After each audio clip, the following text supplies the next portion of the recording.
다들 좀 뭐 "미쳤다."라고 하셨던 것 같아요. 아니 미쳤다라기보다 "그걸 왜 하냐?"라고 다들 하셨던 것 같아요. 정말 쉬운 일이 아닌데 뭐 부모님도 이쪽에서 일을 하시진 않았지만 워낙 이제 요식업이 힘들다는 거를 잘 알고 계셔서 이거 힘든 일을 왜 하는지, 이게 취미로 있으면은 좋은 건데 그 굳이 식당을 하면 힘들지 않을까 우려를 많이 하셨던 것 같아요. 안녕하세요. 고민수의 고운에 오신 걸 환영합니다. 저는 여러분의 호스트 고민수입니다. 오늘은 발리 짱구에서 한식당과 문화 공간을 운영하며 자신만의 삶을 용기 있게 설계해가고 있는 멋진 분을 모셨는데요. 샌프란시스코 스타트업에서 10여 년 넘게 마케팅 커리어를 쌓고 동남아 여러 도시를 거쳐 발리에서 서울소울 프로젝트와 짱구 라디오 스테이션을 운영하고 있는 김소루 대표님입니다. 하고 싶은 일이 꼭 정해진 길을 따라가지 않아도 된다는 것, 그리고 완벽한 배경 없이도 새로운 삶을 만들어갈 수 있다는 것, 오늘 이야기를 통해 함께 나눠보겠습니다. 안녕하세요, 김소로 대표님. 안녕하세요. 반갑습니다. 네. 제가 대표님 만난 게 사실 올 초에 발리 짱구에 있는 대표님의 그 서울소 프로젝트이셨잖아요. 그쵸. 제가 사실 한식 맛집을 찾아갔는데 네. 음식도 너무 훌륭했지만 그 서비스, 분위기, 이 젊은 사장님의 열정, 이 전체적인 바이브가 굉장히 인상 깊었었거든요. 네, 감사합니다. 그리고 또 우연인지 필연인지 저희가 며칠 후에 또 체육관에서도 뵙고 그쵸. 무에타이 수업도 같이 듣고 그랬죠. 그래서 좀 특별한 인연이라고 저는 개인적으로 생각하는데 대표님께서 이 요리를 전공하신 것도 아니고 외식업 경험도 없다고 하셔서 사실 깜짝 놀랐어요. 네네. 그래서 여쭤보고 음. 싶었던 게 네. 요리사도 아니고 식당 경력도 없었던 대표님이 어떻게 발리에서 한식당을 시작하시게 된 건가요? 우선 저는 발리에 처음 간 거는 한 2017 년도에 여행 배낭여행으로 갔고요. 어 요리는 제가 이전부터 고등학교 졸업하고 일본에서 잠깐 대학교를 다녔어요. 그래서 그때 이제 처음 자취 생활을 하면서 밥을 해 먹어야 되겠더라고요. 음. 거의 태어나서 이제 처음으로 뭐 집에서는 뭐 라면이나 끓여 봤지, 해외에 나가서는 이제 처음 뭐 제육볶음을 했는데 너무 맛있는 거예요. 그래서 그거를 이제 계기로 요리를 처음 이제 시작을 해서 외국 친구들한테 한식을 이제 전달해 주는 게 취미가 됐어요. 그래서 일본에서 미국으로 넘어와서도 생활하면서 늘 그냥 일상적으로 뭐 밖에서도 먹지만 집에서 이제 했을 때는 혼자 뭐 밥을 해 먹기라기보다 거의 외국 친구들을 이제 초대를 해 가지고 한식에 대해서 소개를 해 주고, 뭐 김치는 어떻게 먹는 건지, 쌈은 어떻게 싸는 건지 이렇게 소개해 주는 게 좀 뭐 재미도 있었고, 뭐 한국인으로서 뭐 자부심도 있었고, 그런 취미를 쌓다 보니까 거의 한 10년 넘게 이렇게 요리 경력이 뭐 배우지는 않았지만 혼자서 이렇게 쌓였던 것 같아요. 진짜 대단하신 게 저도 사실 유학을 했지만 저는 제육볶음 만들 생각 못 했거든요. 저는 김치찌개 정도만 했지 사실 먹고 싶었지만 어떻게 이렇게 하질 못했던 것 같아요. 그런 음식을 그 인터넷을 보고 하신 건가요? 아니면은 뭐 어머니한테 여쭤본 건가요? 어떻게 해서 그걸 하시게 됐죠? 제일 처음은 검색도 안 하고 그냥 생각으로 했던 것 같아요. 그래서 그때 정말요? 일본 마트에 가 가지고 이런 삼겹살 얇은 게 있는 거예요. 그래서 삼겹살에 딱 제육볶음이라기보다 이 '김치를 넣어서 같이 볶으면 맛있겠다.'라는 뭐 생각이 있었는지, 아니면 뭐 전에 이제 뭐 부모님이 하는 걸 봤는지, 그래서 김치하고 뭐 양파하고 파하고 참기름하고 이렇게 사 가지고 제가 고추장하고 이렇게 섞어서 그냥 볶았거든요. 근데 맛이 있더라고요. 그래서 뭐 당시에 어. 뭐 검색을 뭐 하지도 않았고 자취를 해서 제일 처음 만든 게 김치 제육볶음이었고, 그때 일본 친구들 뭐 캐나다 친구들 이렇게 모여 가지고 먹었는데 저도 개인적으로 너무 맛있었고, 다들 맛있다고 해줘 해준 그 첫 음식이 네 제육볶음이었습니다. 그렇군요. 참 저랑은 되게 달랐던 것 같아요. 아마 어릴 적에 또 네. 이렇게 어머니께서 음식을 하실 때 옆에서 자주 보고 같이 만들고 그러셨나 봐요. 그걸 예. 기억하시고 만들었다 하신 걸 보니까. 네. 저희 집이 저희 누나 뭐 부모님 이렇게 있는데 다 대식 가구, 음식을 되게 좋아해요. 그래서 어머님이 요리를 너무 잘하시고 아버지도 하시고 누나도 요리를 다 좋아해 가지고 어렸을 때부터 주방에서 이렇게 하는 거를 구경하고 같이 도와드리고 했던 것 같아요. 예, 그리고 음. 예, 뭐 음식도 뭐 부모님 잘 만나서 맛있는 거 많이 먹으러 다니고, 저희 이제 어머니는 부산 출신이시고 아버지는 이제 거제도 분이신데, 그래서 이제 외가댁이나 친가 가면은 늘 뭐 여러 종류의 음식을 다양하게 먹었던 게 계기가 된 것 같아요. 확실히 그 자란 환경이 나중에 커서도 굉장히 영향을 많이 미치는 것 같은데, 그럼 부모님께서 이렇게 멀쩡한 회사 잘 다니다가 나는 발레에 가서 식당을 한다고 했을 때 어떤 반응이 보여주셨는지 참 궁금해요. 아, 다들 좀 뭐 "미쳤다."라고 하셨던 것 같아요. 다들, 아니 미쳤다라기보다 "그걸 왜 하냐?"라고 다들 하셨던 것 같아요. 이게 정말 쉬운 일이 아닌데, 뭐 부모님도 이쪽에서 일을 하시진 않았지만 워낙 이제 요식업이 힘들다는 거를 잘 알고 계셔서 뭐 힘든 일을 왜 하는지, 이게 취미로 있으면은 좋은 건데 굳이 식당을 하면 힘들지 않을까 우려를 많이 하셨던 것 같아요. 그리고 저희 누나가 호텔 경영학과 교수시거든요. 그래서 어. 이쪽으로 워낙 잘 알고 있어서 누나도 이게 쉽지 않다는 거를 다들 우려는 했는데, 제 생각은 그 당시에 '이거를 해야겠다.'라는 게 그때 갑자기 생긴 게 아니고 거의 뭐 10여 년 동안 외국 친구들 만나고 외국 여행을 음. 하면서 '외국에다가 한식당을 열고 싶다.'라는 마음이 꽤 오래 있었던 것 같아요. 그래서 이게 뭐 하루아침에 한식당을 열어야지 한 게 아니라 꽤 오랫동안 제 마음속에 있었던 거라서, 이거를 딱 시작한다고 했을 때 저는 놀랍지 않았고 '난 이걸 꼭 해야겠다.' 그냥 음. 순진하게 이제 생각을 했고, 주위에서는 갑자기 왜?'라고 이렇게 반응이 예 있었던 것 같아요. 충분히 그럴 수 있었을 것 같은데, 참 그 용기가 대단한 것 같아요. 사실 음. 어 10년 동안 또 다른 일을 하다가 이렇게 전혀 다른 업계에서 한다는 것 자체가 많은 사람들한테 두려울 수 있는 도전이 될 것 같은데, 발리에 한식당을 내면서 어떠한 '나는 이런 걸 좀 더 알리고 싶다.' 이런 구체적인 게 어떤 비전이라고 할까요? 그런 게 있어서 한식당을 하게 된 건가요? 아니면 정말 그냥 '나는 음식 만드는 게 너무 좋아.' 그런 내 이런 기쁨을 위해서 시작을 하게 된 걸까요?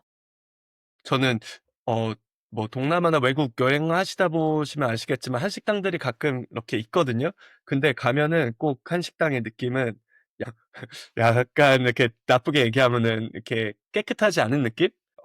이렇게 뭐 메뉴는 맛이 있을 수 있는데 외국인들보다는 이제 한국인들이 한국 음식이 그리워서 가는 곳이 이제 외국에 있는 한식당의 느낌이었거든요. 요즘 물론 많은 음. 추세가 바뀌고 있지만. 그리고 저도 이제 처음 발리 짱구에 갔을 때 한식당이 전혀 없었어요, 그때는. 그래서 전혀 아. 없었고 정말 많은 이제 뭐 일식당이 있고, 또 이태리에서 또 되게 유명한 친구들이 와서 맛있는 이태리 음식을 만들고, 프랑스 음식이 있고, 그 각 현지에서 와 가지고 정말 다양한 음식들이 있는데 한식이 딱 없는 거예요. 그래서 이제 처음 도착했을 때 '아, 여기에 한식당을 하면 좋겠다.'라고 발리 짱구에 발을 딛자마자 이제 처음 생각이 들었고요.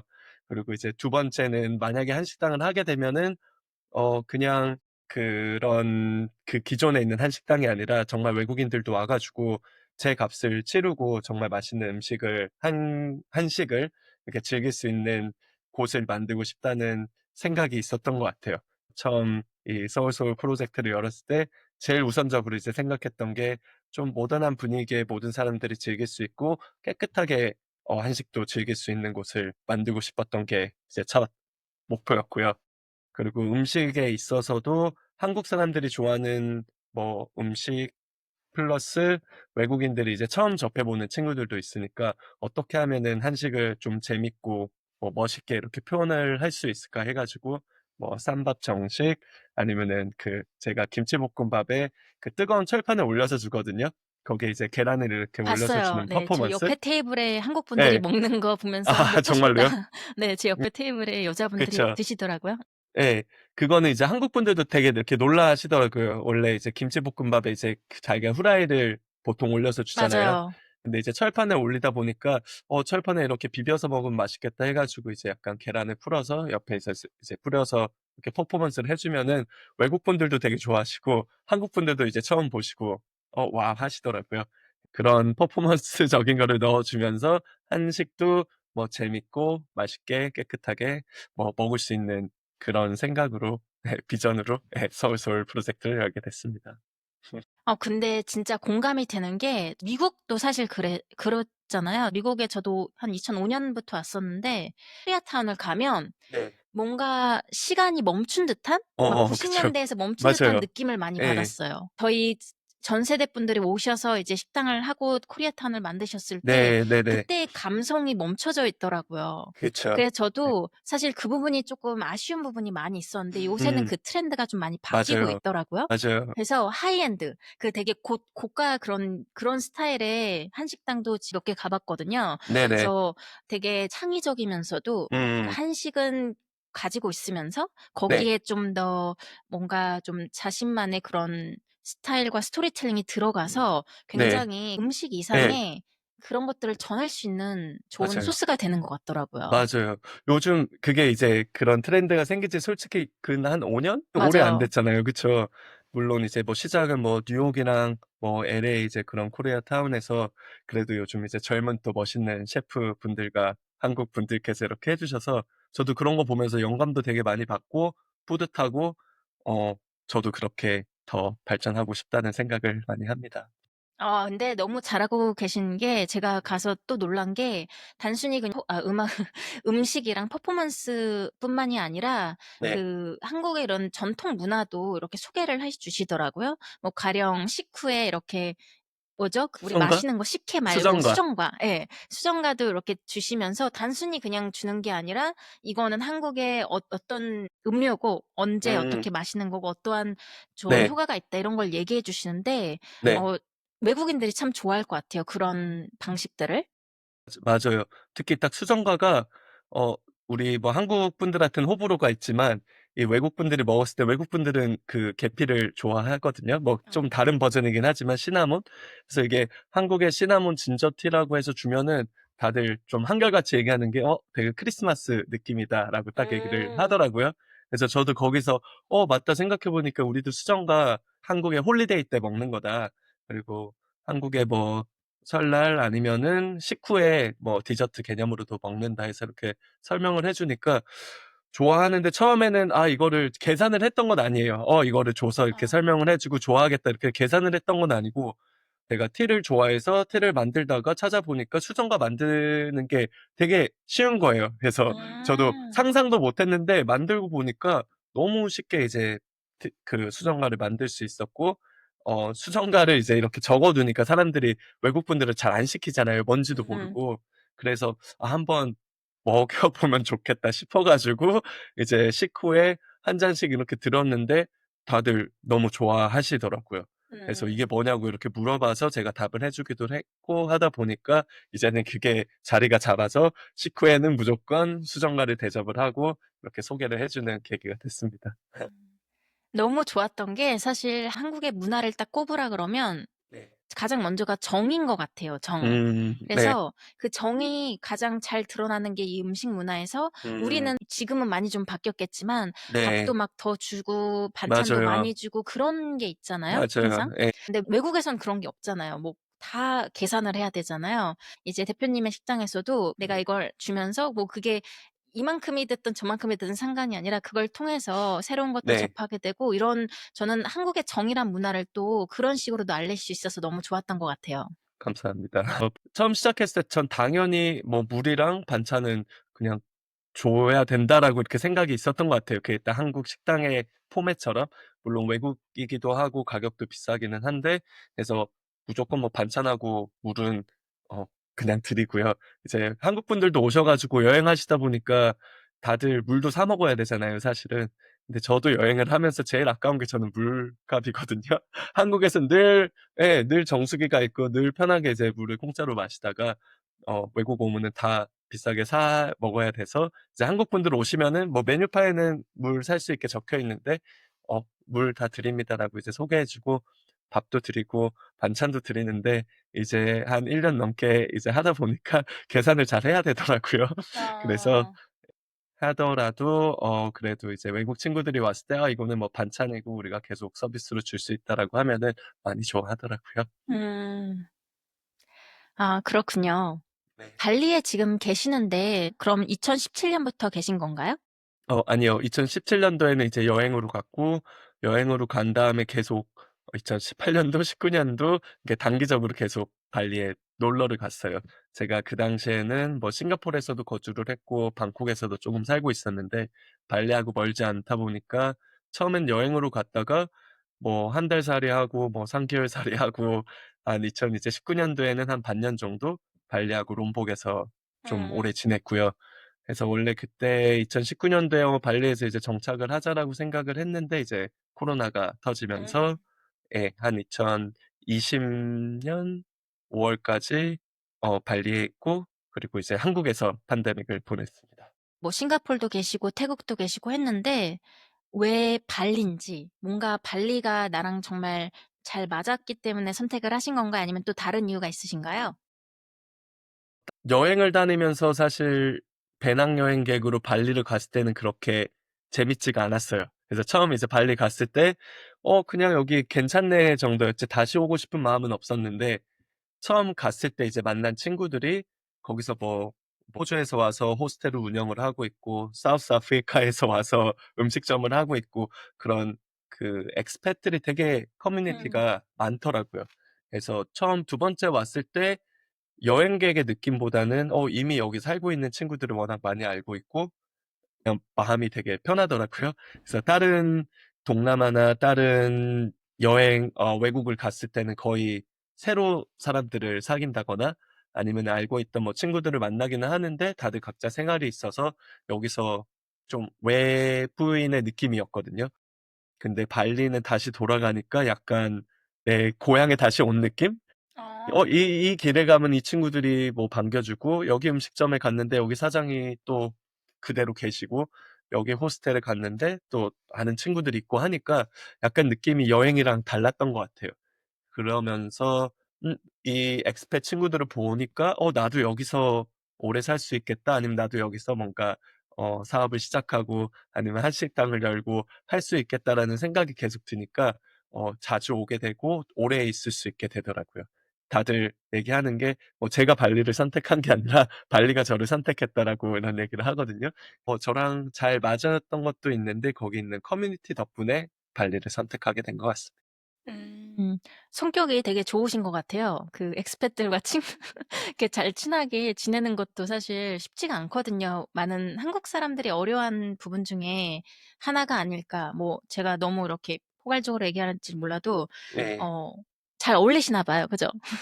네. 성격이 어렸을 때도 이제 외국으로 나가고 싶었던 게 물론 한국을 너무 좋아는 하는데 이 다른 문화의 친구들을 만나는 게 너무 재밌었고 음.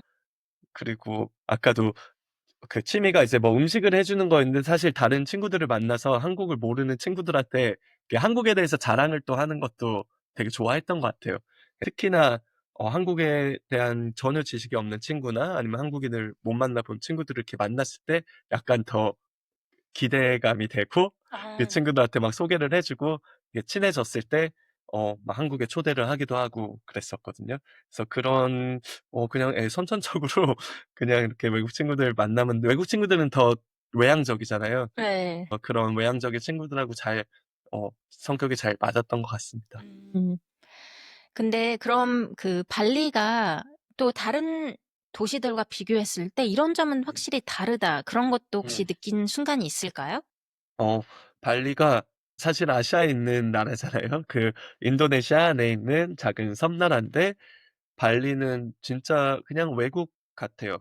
이게 옛날부터 물론 뭐 네덜란드의 약간 식민지 인도네시아 전체가 받았고 이제 발리 같은 경우는 그 서퍼들이 정말 우리나라 개발도 되기 전부터 호주 친구들이 와서 서핑을 했던 동네고 하다 보니까 이 발리 인도네시아 사람들도 워낙 외국분들한테 호의적이고 호스피탈리티가 너무 좋아요. 다른 관광 도시 가면은 약간 느낌이 진짜 돈을 벌기 위해서 가는 관광 도시 느낌? 아니면은 또 거기 현지인들은 또 관광객들 싫어하시는 분들도 계시잖아요. 워낙 이제 관광객들이 많고 뭐 트래픽도 안 좋아지고 하는 여러 가지 부분 때문에. 근데 발리는 오히려 관광객들을 더 환호하고 그게 옛날부터 같이 좀 자라온 나라 같아 가지고 예 이 도시는 뭐랄까 되게 이국적이면서 모든 문화가 복합적으로 어 어 서 같이 이렇게 조화가 돼 있는 그런 음. 도시인 것 같아요. 네네. 말씀처럼 저도 이제 네. 동남아를 이렇게 가면 발리를 제일 좋아하거든요. 예. 그 음식 같은 경우도 발리가 굉장히 건강식이라든지 이런 어 부분이 발달돼 있더라고요. 네네네. 제가 발리를 간 게 세 번째였거든요. 근데 이번에 네. 좀 놀랐던 건 관광객들이 너무 많아졌다는 느낌이 들었어요. 그리고 음 빌라를 되게 많이 세우고 있더라고요. 근데 맞아요.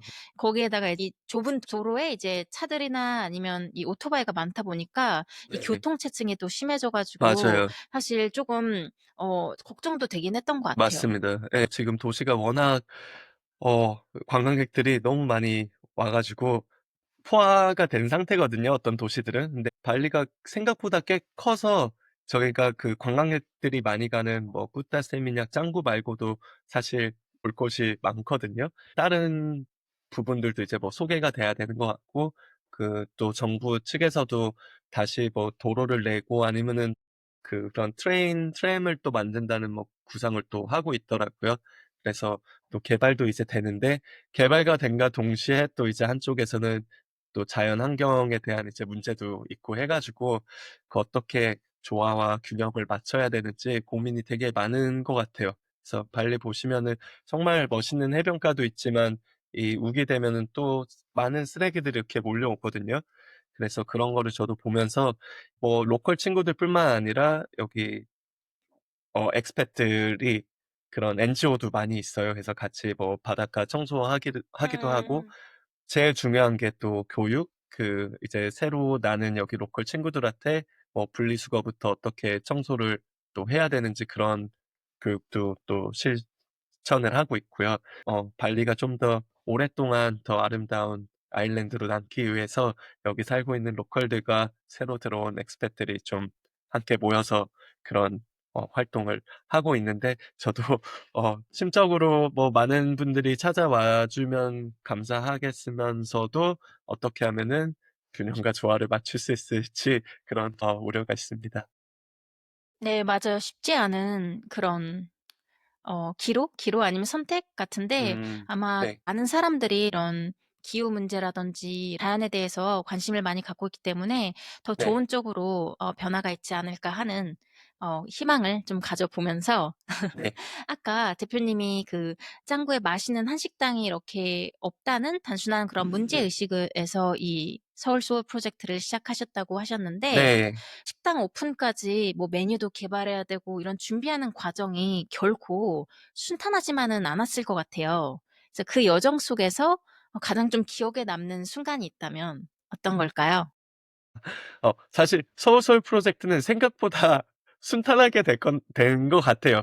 아, 그래요? 많은 우여곡절은 있었는데 지나고 나니까 '아 이거 뭐 다들 뭐 겪는 뭐 고통이었겠구나.' 생각을 하는데, 제일 어려웠던 건 첫 번째는 이제 자리를 찾는 게 어려웠던 것 같아요. 열고자 하고 마음을 먹은 후부터 가게를 이렇게 알아보는데, 짱구가 일단 워낙 유명해져서 가격도 많이 올라와 있고, 음. 그리고 딱히 할 만한 자리가 많이 없었어요. 그래서 거의 1 년 동안 이제 짱구랑 뭐 다른 동네도 돌아다니면서 자리를 이제 찾는 데 좀 시간이 많이 걸렸고, 그리고 이제 자리를 찾고 나서 어 인도네시아 이제 친구들을 고용을 해 가지고 한식을 가르쳐야 되잖아요. 제가 요리를 할 수 있지만 그 주방에서 뭐 100% 일을 할 수 있는 것이 아니기 때문에 저는 이제 처음에 인도네시아 셰프들을 이제 고용을 해서 한식을 가르쳐 주고, 그 이제 음식 맛을 균열하게 내는 게 제일 또 어려웠던 것 같아요.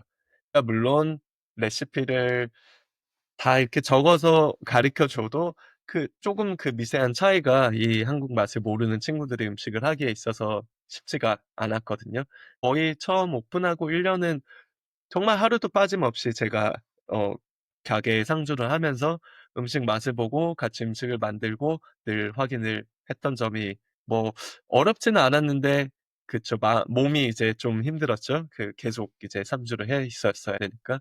그런 게 있었고, 그리고 여기 인도네시아 친구들하고 이제 일하면서 의사소통을 이라기보다 뭐 문화적인 차이라고 해야 될까요? 요즘 뭐 다들 자영업자분들 많이 겪고 계신 게 어 여기 또 세레모니가 워낙 많아 가지고 일을 왔다가 뭐 다음날 자기 뭐 "세레모니 때문에 일을 못 온다."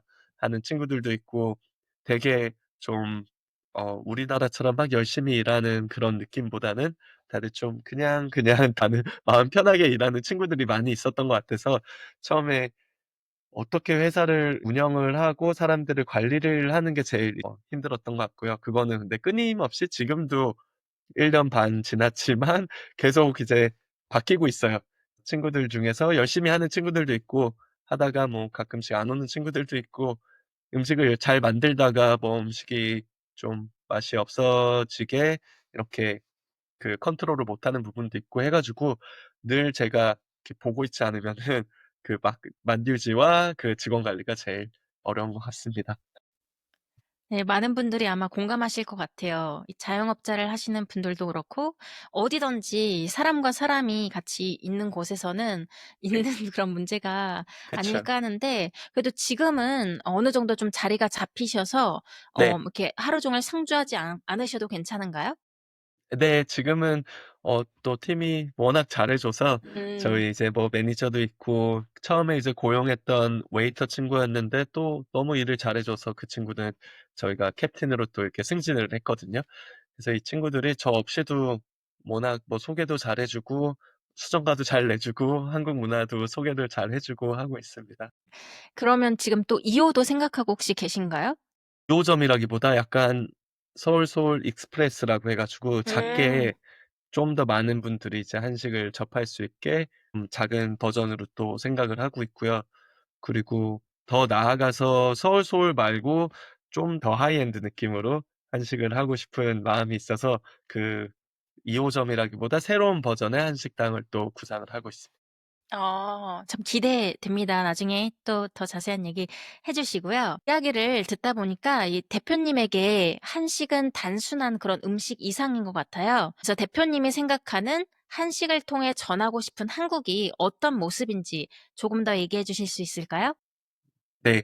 한식이 저는 되게 특이하다고 생각을 하거든요. 딱 뭐 한 메뉴를 시켜서 먹는 게 아니라, 저희는 한 메뉴와 함께 여러 가지 반찬들이 나오고, 그리고 뭐 한 가지 음식을 먹는 게 아니라 여러 가지 음식을 시켜서 또 나눠 먹기도 하는 게 한국의 문화인 것 같아요.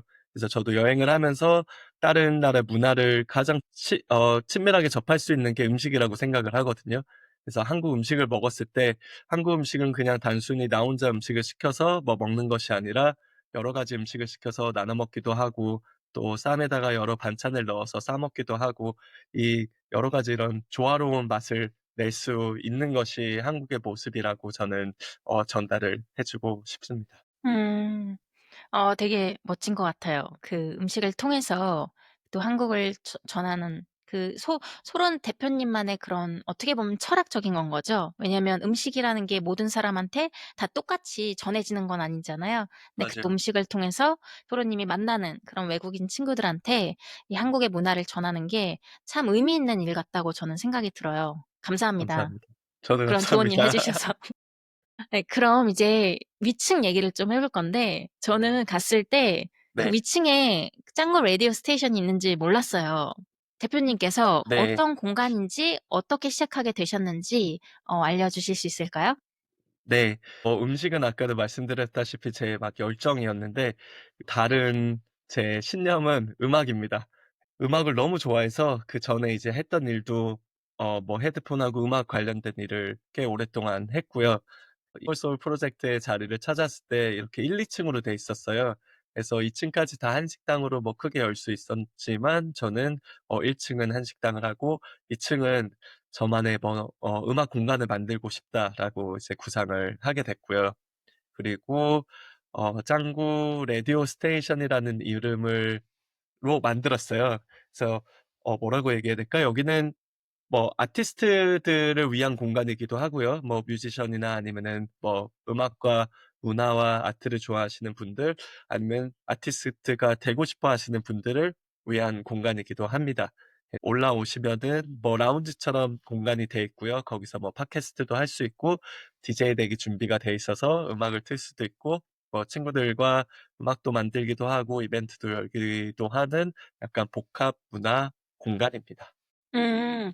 사실 오늘 인터뷰를 저는 그곳에서 하실 줄 알아 가지고 아 기대하고 맞아요. 있었어요. 예. 보고 어 싶었거든요. 네.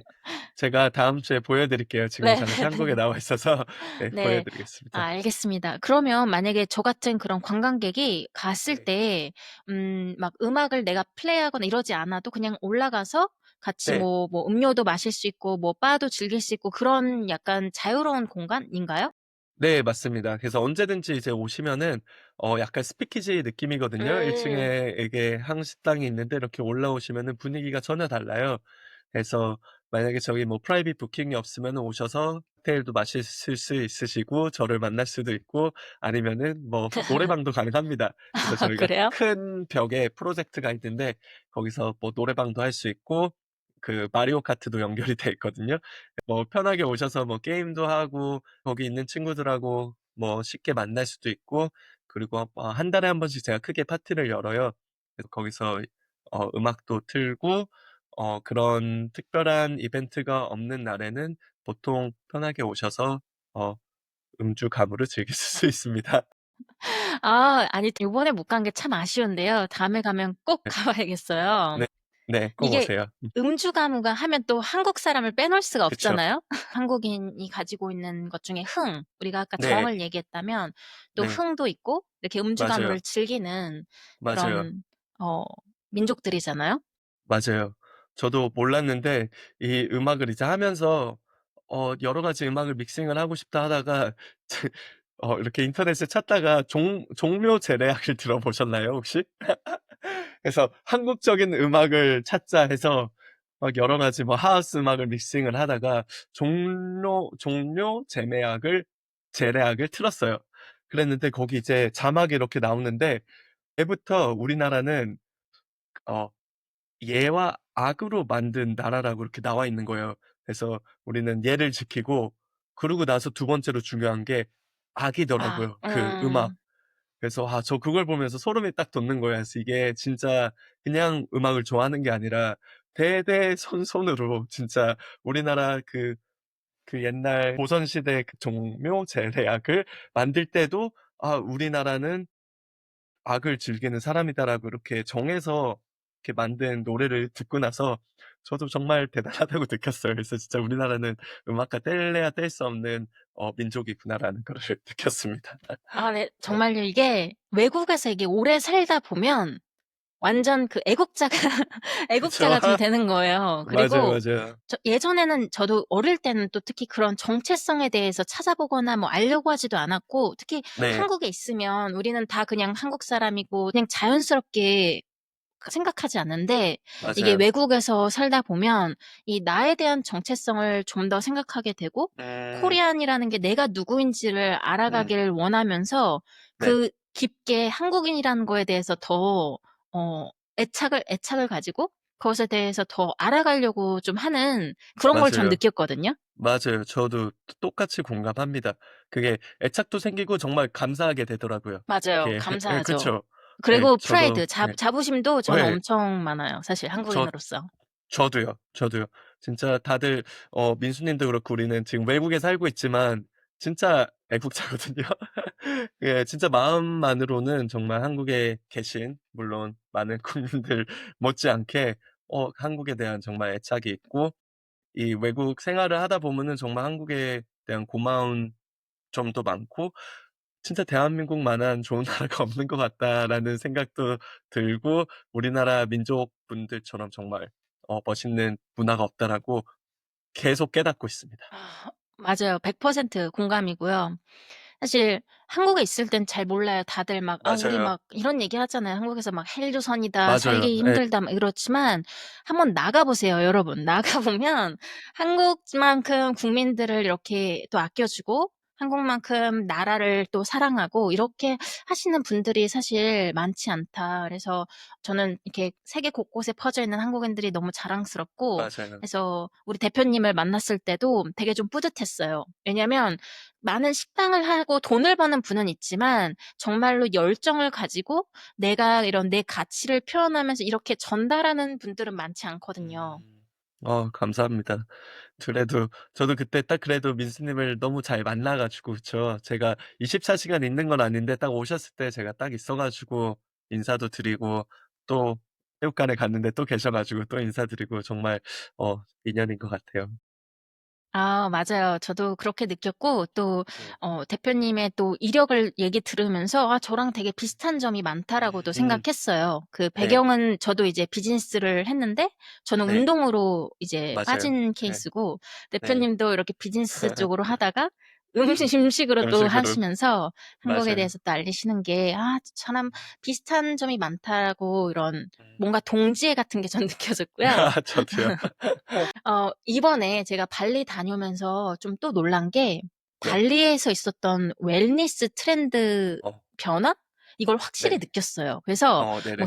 사운드 힐링, 뭐 호흡 운동, 요가, 명상, 뭐 하이락스 이런 것들이 정말 많았고 마치 맞아요. 발리가 웰니스의 성지가 된 그런 맞습니다. 느낌이었는데 대표님도 이런 변화를 느끼셨나요? 그쵸. 이제 제가 처음 2017 년도에 발리 짱구 갔을 때는 거기 체육관이 없었어요. 거의 이렇게 약간 작은 스타일의 짐들이 있었고 크로스핏이 이제 처음 딱 생긴 거예요 그때. 이제 조그마하게 크로스핏이 이제 생겨 있었고 그러다가 한 2018 년도 가니까 엄청나게 이제 큰 그 짐이 생겼는데 그 짐이 거의 좀 느낌이 인플루언서 짐 같은 그래서 짐뿐만 아니라 뭐 스파 리커버리까지 딱 돼 있는 이제 짐이 생기면서 어느샌가서부터가 그런 전국뿐만 아니라 전 세계에 있는 내노라 할 그런 맞아요. 피트니스의 인플루언서들이 발리에 이제 오기 시작을 하는 거예요. 오기 시작을 하면서 이제 또 발리가 그 그런 웰니스 쪽뿐만 아니라 그 엔터프레너들 그 뭐 음. 스타트업을 하고 개인 사업을 하고 재택근무를 하는 이제 그 친구들이 코로나 이후로 엄청 많이 이제 몰리게 됐어요. 그러면서 그 친구들이 뭐 하는 게 집에서 일을 하고 운동을 하고 웰니스 이제 리커버리를 하는 게 그냥 일상 자체가 된 거죠. 그러면서 민수님이 말씀하신 대로 진짜 웰니스의 성지가 된 것 같은데 그 이전부터 이제 발레하면은 뭐 우붓에서 뭐 요가라든지 뭐 브레스 워크 뭐 숨쉬기 운동 그런 명상, 사운드 힐링이 워낙적으로 되게 뭐 힐링의 성지였고요. 그거와 이제 그 외국인들의 그 피트니스가 접목을 해 가지고 정말 웰니스를 찾고 계신 분이라면은 발리가 진짜 전 세계적으로 이제 가장 유명한 성지가 된 것 같습니다. 저 역시도 처음에 이제 발리 갔을 때 그 바리 팩토리 짐에서 거의 하루 종일 살다시피 했던 것 같아요. 그냥 뭐 재택근무를 그 당시에는 했으니까 그냥 밥 먹고 일하다가 운동했다가 거기서 좀 클래스 좀 들었다가 뭐 사우나 했다가 또 일하다가 그 일상이 워낙 재밌게 웰니스가 잘 돼 있는 도시라고 생각을 합니다. 진짜 진짜 놀랐어요. 거의 네. 리조트급인데 다 음 있잖아요. 그런 맞아요. 클래스도 거의 음 이제 저는 피트니스를 하다 보니까 그 네. 워크숍 수준이에요. 그게 이제 이게 음 시간마다 있고 또 강사들 네네. 레벨이 높다 보니까 맞아요. 내가 만약에 이게 뭐 트레이너가 되기 위해서 이런 워크숍을 네. 들을 때 그런 식으로 해서 하루 종일 수업을 듣는데 참 맞아요. 보면서 '와 진짜 잘했다.' 그리고 이제 가르치는 코치들도 전 네. 세계에서 오잖아요. 그래서 그런 맞아요. 부분에서 '이거 정말 좋은데?'라는 생각을 음 가졌어요. 맞습니다. 제가 좀 재밌는 얘기 하나 해 드릴까요? 그때 갔을 때 제가 거기 막 사우나도 하고 이러잖아요. 그래서 이 사우나에서 하고 있는데 거기에 되게 조그매요, 공간이. 네네. 그래서 가게 있으면 이렇게 얘기를 해요. "너 누구니? 뭐 맞아요. 어디서 왔니?" 막 맞아요. 이런 얘기 하잖아요. 네네네네. 예 저는 있는데 이런 남자애들이 이렇게 있으면서 얘기를 하면서 뭐 "무슨 일 하냐?" 막 이런 얘기를 하다가 그 테크놀로지 사업하는 그런 친구도 음. 있었고 네네. 파이터도 있었어요. 그래서 그쪽에 또 맞아요. 파이터들도 이제 좀 오고 있잖아요. 네네. 그리고 또 한 명은 포르노 스타라는 거예요. 어 그래서 '와 진짜 다양한 사람들이 있구나.'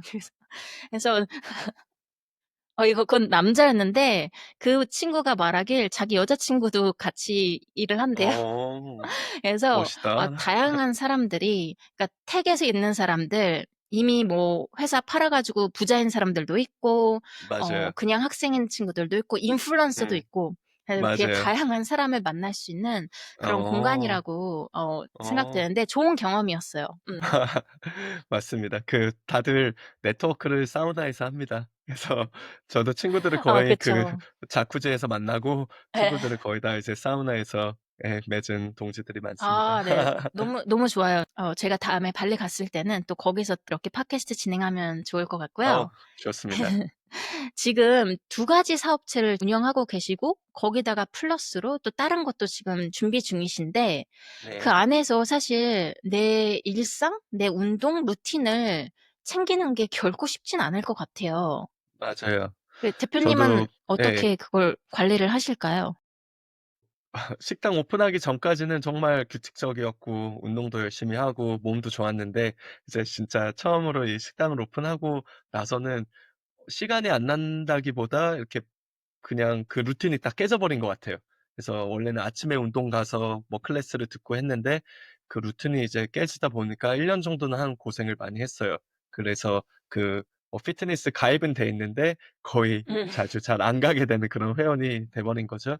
그러다가 이제 1년 좀 지나고 나서 이제서야 다시 그 루틴을 찾고 있거든요. 근데 지금 그 루틴을 찾기 위해서 사실 제가 여러 그 피트니스에 발을 담그고 있습니다. 그래서 아. 지금 짐이 그 뭐 옵세디언이라는 짐에도 가입이 돼 있고 또 어. 롱짐에도 가입이 돼 있고 블락이라는 그 또 복싱 짐에도 지금 가입이 돼 있거든요. 그래서 지금 여러 군데 이렇게 가입이 돼 있어서 약간 마음 내킬 때 제가 한 곳에 이렇게 집중을 못하는 스타일이거든요. 그래서 이 한 곳에서 이제 운동하다가 이쪽에서도 운동하다가 복싱도 했다가 하는 그 루틴으로 좀 바꾸고 나서 서서히 다시 제 루틴을 찾고 있고요. 요즘은 또 다시 복싱의 재미를 들려서 킥복싱하고 그냥 복싱. 그래서 아침에 일어나면은 9시 시에 클래스가 있거든요. 그래서 9시 음. 시에 가서 클래스 듣고 리커버리 하고 나서 이제 하루를 시작하는 편이고요. 만약에 아침 클래스를 못 갔다 하면은 오후 저녁쯤에 그 롱짐에 가서 운동을 음. 하고 예 리커버리를 하고 있습니다. 그래서 예 기회는 워낙 많은데 그 루틴을 이제 찾기가 그 일을 하면서 쉽지는 않았는데 저도 제 망가지는 몸과 이 멋진 발리에서 제가 이미 그 피트니스 쪽에 워낙 뭐 관심도 있고 좋아했던 부분이라서 다시 하나씩 하나씩 하고 있습니다. 네. 아 저 롱짐도 갔었는데 네. 네네. 그렇구나. 이렇게 멋있죠. 또다시 얘기 들으니까 막 네. 엊그제같이 이 새록새록 어 다시 기억이 그쵸, 그쵸. 올라오는데요. 지금 아까 대표님이 막 이렇게 하루 이렇게 몰린다고 얘기하셨잖아요. 짱구나 네 아니면 뭐 네. 세미냑이나 이렇게 우붓이나 이렇게 몰리는 데가 많은데 네. 발리에 사실 워낙 유명한 곳이 많잖아요. 그래서 그쵸. 대표님만 아시는 잘 아. 알려지지 않은 뭔가 히든잼 같은 그런 공간이 있을까요? 장소나 뭐 조용히 머무르는 공간도 좋고 진짜 발리를 느낄 수 있는 그런 장소가 있다면 저 생각을 좀 해 볼게요. 저도 사실 두 가지가 있는 것 같아요. 한 가지는 어 저도 요즘 이제 짱구에서 오랫동안 지금 일을 하다 보니까 새로운 많은 히든잼을 못 찾은 것도 있고 그리고 또 어떤 히든잼은 옛날에는 막 많이 있었어요. 그래서 아. 히든잼은 그 당시만 해도 '와 한국 사람들한테 알려주면 안 돼. 외국 사람들한테 이제 알려주면 또 관광지가 되니까.' 하는 것도 있었었거든요. 근데 요즘은 여행을 많이 안 해서 최근에 그냥 다녀온 곳이긴 한데 찬디다사라고 이제 어. 발리가 이렇게 있으면 이제 짱구랑 샘약은 이쪽에 있고 반대쪽에 있는 뭐 해변 도시거든요. 예전에는 이제 찬디다사가 유명해서 그쪽에 뭐 리조트도 있고 큰 빌라들도 있고 한데 요즘은 또 많이 사람들이 잘 모르는 것 같아요. 그래서 찬디다사라는 곳에 가시면은 거기는 큰 빌라들이 많습니다. 바로 물 앞에.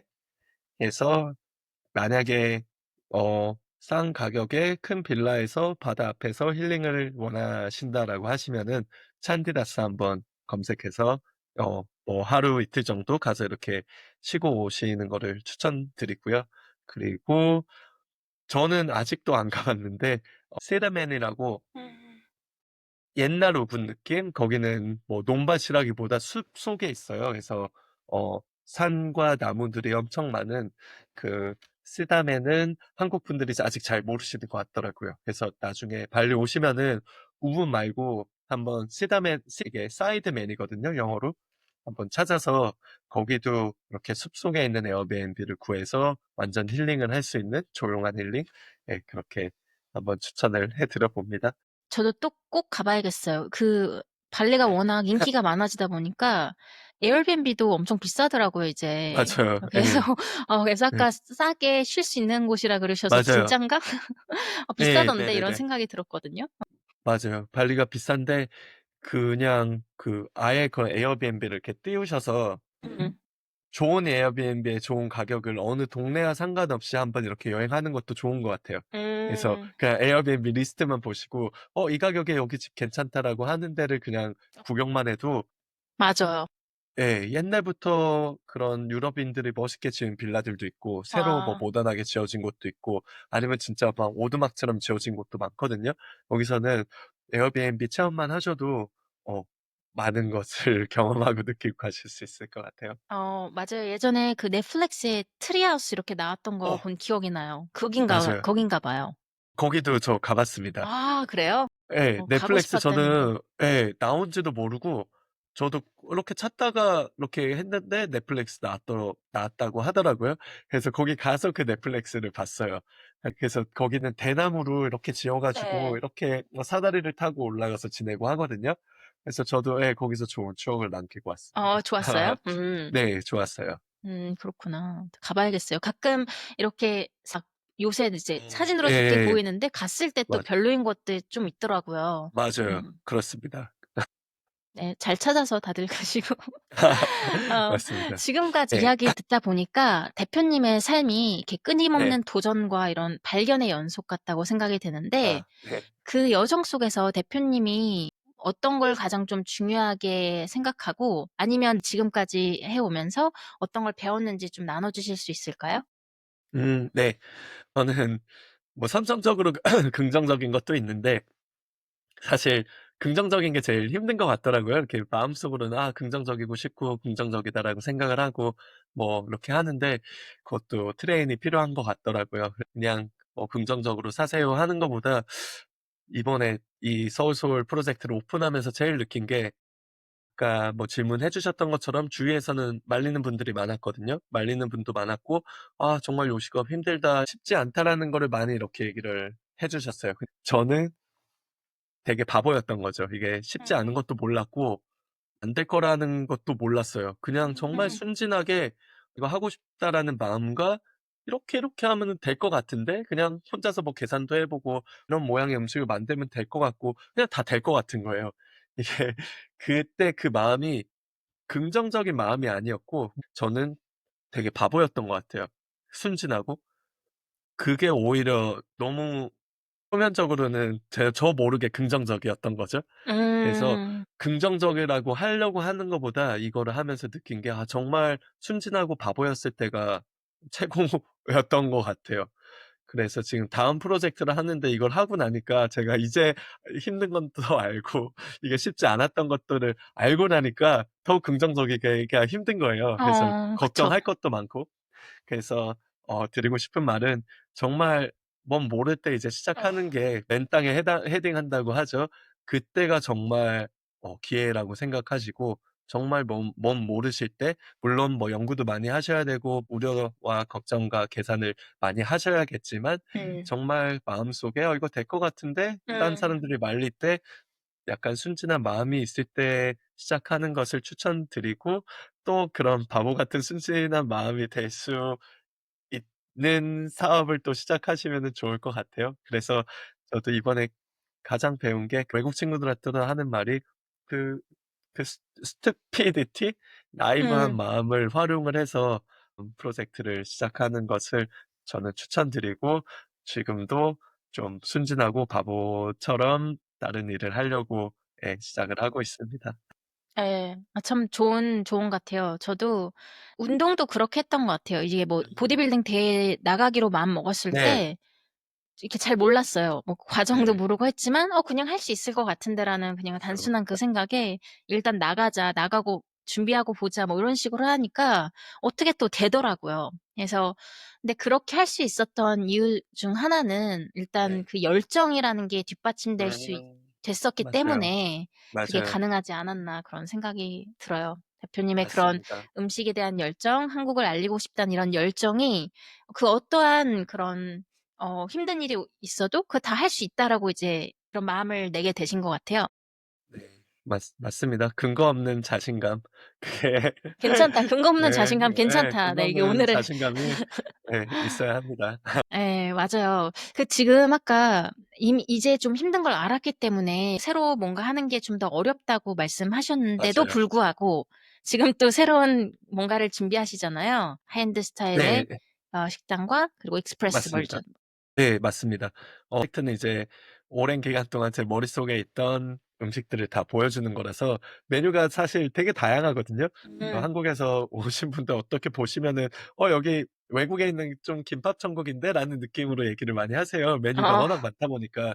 서울서 프로젝트 약간 제 욕심으로 많은 음식을 이제 전달하고 싶어서 이런 메뉴가 나왔고요. 이제 다음에 하는 거는 약간 집중을 또 하고 싶은 거예요. 저희 뭐 음식을 드시는데 갈비탕만 먹으러 오시는 분이 계시거든요. 어떤 분은 그냥 전화해서 이제 다 아니까 저 20분 후에 도착해요." 하면 저희가 이미 갈비탕을 끓이고 있어요. 음. 그런 것처럼 사실 한국에 오면은 음식점들이 다 전문점이잖아요. 이 집은 김치찌개만 하고 이 집은 갈비탕만 하고 이 집은 삼계탕만 하고 하는데, 외국에 나가면은 음식당이 사실은 다 파는 비싼 김밥 천국집이 되는 거죠. 사실 서울 프로젝트도 많은 메뉴를 하고 있는데, 그래서 다음 프로젝트는 뭔가 '한식 하나를 좀 집중을 한 음식점을 하고 싶다.'라고 이제 생각을 해 가지고 준비를 하고 있고요. 일단 메뉴는 기본적으로 한국 불고기 바베큐가 될 것 같은데, 거기에 대해서 어떻게 우리나라 한우는 사실 수출 수입이 안 되거든요. 그래서 그래요? 네, 저도 이제 공부를 하면서 몰랐네. 보니까 예, 한국에 대해서 또 이제 한우를 또 맛보이게 하고 싶은 게 또 제 목표라서 저는 또 한우에 대한 자부심이 있거든요. 음. 한국 한우만큼 맛있는 고기가 또 없는 것 같아요. 물론 일본에서 워낙 마케팅을 잘해서 일본 와규는 전 세계적으로 유명하고 되게 비싸고 다들 한 번씩 뭐 "먹어 봤다."라고 하잖아요. 근데 이제 또 한우는 잘 몰라 가지고, 모르는 이유가 일단 뭐 수출이 안 될 정도로 국내에서 소비가 다 되고 이게 예, 딱 철저하게 관리를 한다고 하더라고요. 그래서 어떻게 하면은 한우와 비슷한 스타일의 고기를 한식적으로 외국 사람들한테 소개를 시켜 줄까 하는 그런 또 상상으로 다음 프로젝트를 준비하고 있습니다. 정말 기대되는데요. 왜냐면 한우를 가져올 수가 없는데 그쵸. 한우를 이용한 음식을 만든다는 거가 어떻게 풀어내실지 참 기대가 많이 됩니다, 대표님. 메뉴 얘기가 잠깐 나와서 아까 제가 여쭤보고 싶었던 게 특히 인상 깊었던 메뉴가 최계숙 할머니 아 밥상이었어요. 그래서 네. '최계숙 할머니 누구시지?' 약간 이런 아 이런 느낌? 네네네. 네. 단순한 이 요리라기보다 거기에는 이제 대표님만의 뭔가 이런 스토리가 들어가 있을 것 아 같은데 네. 그 얘기를 좀 해 주실 수 아 있을까요? 네. 책에서 할머니는 저희 외할머니 시고요. 저희 부산에서 이제 나고 자라셔서 저희 어머니 쪽 호동 아지매라고 불리는 저희 외할머니입니다. 그래서 어렸을 때부터 사실 그런 거 있잖아요. 물론 저 친가 할머니도 좋아하고 친가댁도 좋지만 외가댁에 쪼금 더 마음이 끌리는 거. 그래서 외가댁 가면은 늘 집에 안방에 다 겨울에 이렇게 막 모여요. 설날에 이렇게 모이면은 곰탕을 꼭 끓여 주셨어요. 그래서 음. 곰탕을 저 오기 며칠 전부터 뭐 몇 시간, 뭐 24 시간 넘게 고아 가지고 뽀얀 이제 곰탕에 흰쌀밥, 파를 많이 썰어 넣어 주시고, 그리고 이제 끊임없이 주셨던 것 같아요. 음. 더 이상 먹을 수 없을 정도로 많은 음식을 주셨던 그런 생각과 추억이 있어서, 책에서 할머니 밥상도 아까 앞서 말씀드린 것처럼 외국에서는 뭐 반찬도 리필이 뭐 불가능하고 하지만, 저는 밥이랑 반찬은 어 우리 가게 오신 모든 분들이 배불리 먹고 갔으면 좋겠다라는 마음으로 많이 드리고 있거든요. 그래서 책의 술기 밥상은 할머니의 그 정과 여러 배불리 이제 먹고 떠날 수 있게 하는 우리 할머니의 마음을 좀 담아 가지고 메뉴를 만들게 됐고요. 정말 우연 아니면 뭐라고 얘기해야 되지? 제가 아까 1년 정도 넘게 그 자리를 찾았다고 했잖아요. 그래서 짱구에서도 자리를 이제 찾기가 되게 힘들었고 마음에 드는 자리가 없어서 한참 동안 고민을 하고 찾다가 드디어 이제 자리를 찾아서 그 땅 주인을 만나서 계약을 한 주에 이제 한국에 가서 할머니 뵙고 인사를 드리겠다 하면 좋아 생각을 하고 이제 비행기표를 끊었어요. 근데 이제 그 주에 딱 비행기 떠나기 한 이틀 전에 저희 외할머니가 딱 돌아가셨어요. 그 타이밍이 안 좋게 이제 할머니 이제 마지막을 못 보기는 했는데 그런 좀 아쉬움과 그 할머니의 추억을 담아서 최계숙 할머니 밥상이라는 이름을 넣어서 메뉴를 만들게 됐습니다. 할머니께서 엄청 자랑스러워하실 것 같아요. 그 마음을 꼭 아시고 예, 지금처럼 그렇게 멋진 대표님의 그런 여정 보여주시면 좋을 것 같아요. 대표님이 개인적으로 이루고 싶은 그런 삶의 방향이나 이런 바라보고 네. 있는 목표가 있다면 뭘까요? 그런 게 있나요, 지금? 어 지금 뭐 삶의 목표가 그냥 다 행복했으면 음. 좋겠네요. 저도 지금 일하면서 너무 행복한데 이런 앞으로 그쵸. 아직 이제 살 날이 워낙 많이 남아 있기 때문에 어떻게 하면은 계속 건강하고 재밌게 이제 인생을 살 수 있을지 그런 고민과 함께 목표는 건강입니다. 건강하면서 지금 또 외국 친구들한테 제가 좀 전파를 하고 있는 게 있는데 어 지덕체혼이라는 제가 말을 외국 친구들한테 전파를 하고 있어요. 우리나라 이제 교육을 받았으면은 그 지덕체라는 거는 늘 우린 들어왔잖아요. 그래서 네. 지가 이제 뭐 지혜로운 거고 덕이 또 덕을 쌓고 마음을 착하게 써야 되고 이제 또 체가 그 건강을 음. 해야 된다라는 그 지덕체가 저는 너무 좋더라고요. 그래서 우리 한국에서는 어렸을 때부터 이런 지덕체 음. 교육을 잘 받아왔고 이제 외국 친구들한테 끊임없는 이제 배움을 받아야 돼. 근데 착한 마음이 없으면은 그 모든 배움에 사실 의미가 없잖아요. 그래서 그 친구들한테 덕을 쌓아야 돼. 근데 착한 마음도 있고 지식도 있는데 건강이 안 좋으면 또 아무 소용이 없잖아요. 그래서 건강도 쌓아야 돼 해서 지덕체라는 그 의미를 이제 외국 친구들한테 막 소개를 해 주면서 근데 한 가지 달리 와서 이제 느낀 게 음. 지덕체가 아무리 다 좋아도 혼 영혼이 깨끗하지 않으면은 이것도 지덕체 아무 소용이 없네 해서 음. 이제 한국에 없는 제가 혼을 붙여 가지고 이 네 가지 약간 밸류 모토를 가지고 외국 친구들한테 이렇게 알려주는 이유가 또 혹시 이키가이라고 들어보셨나요? 그럼 네네네. 일본에? 그쵸. 예. 그것도 약간 저도 음. 들으면서 저거 아무 의미도 없는데 그 약간 이키가이 하면 외국인들 좀 멋있는 일본어 그 단어 예예예예. 뜻은 모르지만 '아 내가 뜻을 알게 된 순간 난 이키가이를 아는 사람이야. 이키가이의 음. 방식을 살고 있는 사람이야.' 하면서 그 뜻을 더라고요. 음. 그래서 저는 나름대로 한국의 지덕체혼을 약간 이키가이처럼 마케팅화를 시켜 가지고 음. 그런 의미가 워낙 좋다 보니까 '이런 거를 전 세계에 또 전파하면 좋지 않을까.'라는 마음에 지금 제 삶의 뭐 목표랄까? 이 지덕체온을 저 또 실천을 하고 또 다른 많은 사람들에게 전파를 하는 게 제 지금 최근의 목표이자 방향입니다. 마케터의 그게 뿜뿜 나오는 것 같아요. 그 그쵸. 배경을 속일 수 없는 게 그런 사고방식이 있고 이거를 접목시키니까 그 내공이 탄탄하시니까 이게 막 자유롭게 나오시는 것 같고 사실 한국은 이제 시작인 것 같아요. 어 케이팝, 뭐 K-드라마 네네. 이런 것들이 이제 벌써 붐이 네. 좀 오래되긴 했지만 한류가 네네. 오랫동안 이걸 쌓아왔잖아요. 근데 네. 이제서야 이게 진정한 이 한국인이 가진 그런 강함? 강함? 아니면 네. 이런 것들이 지금 네. 나와 있고 지금 계속 네. 나오고 있는 그런 시기에 네. 대표님이 말한 것처럼 저도 사실 어 영성에 대해서 이렇게 고민을 네. 하면서 이쪽으로 이제 공부라고 하기엔 참 그렇고 그거에 대해서 되게 관심 갖고 이런 쪽으로 하는 게 좀 되거든요. 그래서 발리에 가서도 육체적인 네. 것보다 영성적인 부분. 그래서 서로 또 그쪽에 관련해서도 추후에 또 재밌는 걸 같이 할 수도 있지 않을까 하는 생각이 드네요. 너무 좋습니다. 좋아요. 오늘 벌써 1 시간이 금방 갔어요. 훌쩍, 그래서 훌쩍 지났네요. 예. 네. 마지막으로 제가 고온 빠르게 3 이란 질문으로 마무리해 볼 건데요. 네. 제가 드리는 질문에 그냥 짧고 직관적으로 떠오르는 네. 대답만 해 주시면 됩니다. 준비되셨나요? 네. 네. 가장 좋아하는 서울 소울 프로젝트 메뉴는? 책의 속 할머니 밥상. 아.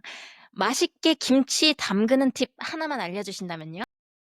저는 찹쌀풀을 안 넣고 그냥 생밥을 갈아서 넣습니다. 저만의 뭐 방법일 수 있는데 저희 김치 젓갈도 하나도 안 넣고요. 근데 그냥 생밥이랑 배랑 갈아서 넣으니까 맛있더라고요. 요즘 꽂혀 있는 노래나 아티스트가 있다면? 아비치입니다. 아비치? 아비치가 되게 오래됐고 사실은 전혀 안 꽂혀 있었었거든요. 저와 사실 아비치와 약간 나중에 기회가 되면은 스토리가 하나가 있고 최근에 그 다큐멘터리를 봤어요. 그 친구가 어떻게 음악을 만들었고 하는 거를 보면서 다시 꽂혔어요. 그래서 처음 제가 DJ를 시작하고 그 하우스와 EDM 음악에 관심을 갖게 해준 친구가 아비치였고 그 이후로는 아비치한테 전혀 관심이 없다가 최근 다큐멘터리를 보고 다시 꽂힌 아티스트 아. 아비치. 그렇군요. 네. 사실 오늘 주제가 거의 막 네. 그 음식으로 많이 얘기가 갔는데 네네네. 다음 편 2 편을 해서 그때는 우리 음악으로 좀 얘기를 나눠야겠다는 생각이 막 드는데요. 어떠신가요? 너무 좋아요. 2 탄은 제가 발리 짱구 라디오 스테이션에서 딱이네요, 조명도 좀 딱. 더 잘해 가지고 제 얼굴도 잘 나오게 해서 음악에 대해서 또 풀 썰들이 너무 많습니다. 좋습니다. 좋습니다. 아쉽지만 오늘은 여기까지 하고 오늘 김소르 대표님의 이야기 들으면서 이 꼭 완벽한 계획이 아니더라도 지금 내게 진짜 맞는 삶의 방식을 찾아가는 여정이 얼마나 흥미롭고 또 다채롭고 또 생기 넘칠 수 있는지 느낄 수 있었고요. 이 한식과 문화 공간 그리고 이 음악이라는 도구를 통해 자신과 세상을 더 깊이 연결해 나가는 이 대표님의 삶 속에서 진짜 살아있는 삶이란 이런 거구나라는 말이 자연스럽게 떠올랐어요. 어떻게 어떻게 정리를 이렇게 멋있게. 아. 감사합니다. 그래서 이거 보시는 시청자 여러분도 오늘 이 마음속 작은 설렘 하나를 따라가 보는 하루 되시길 바라고 김소루 대표님 오늘 고민수의 고온에 함께 해 주셔서 진심으로 감사드립니다. 우리 발리에서 다시 만나요. 발리에서 봬요. 건강하세요. 바이. 반갑습니다. 오늘의 대화가 여러분에게도 작은 영감과 용기가 되었길 바랍니다. 오늘 이야기에 공감하셨다면 구독과 공유로 함께 해주세요. 우리의 여정은 계속됩니다. 다음 에피소드에서도 함께 고운해요.